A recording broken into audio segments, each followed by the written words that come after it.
Developed and published by Atlas subsidiaries in 2016, originally for the Sony PlayStation 3 and 4, with the updated Royal being released in 2019, being that of Persona 5.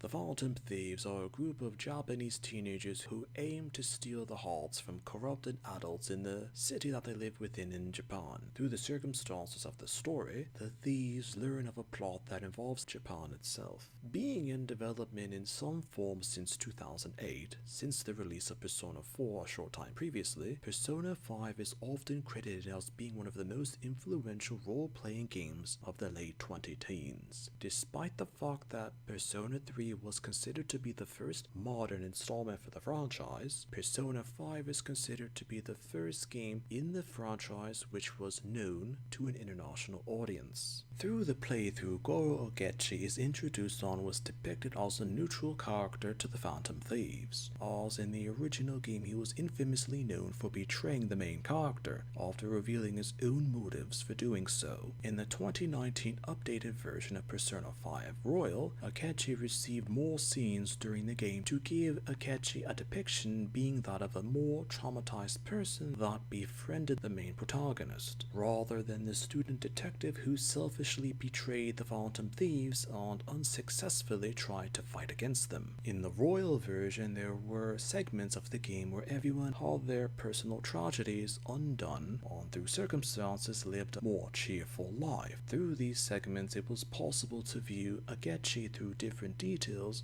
and was majorly different from the original outcome for Akechi that was depicted in the original game. Reactions to Goro Akechi as a character depicted in Persona 5 were actually mixed from gamers, as some thought of him as manipulated through circumstances into what he was shown to be and used as a plot device to show just how tragic it was to be associated with or without the Phantom Thieves. And others thought it to be somewhat one-sided for a character who had possible death, as Goro Akechi to be introduced, developed, and appropriately die in the game as a minor character. Sometimes a character can be forgotten because they were depicted in the video game to place emphasis on scenarios depicted for other characters in the story. Then further details were added to give the character more depth, but the said details still didn't change opinions about the character.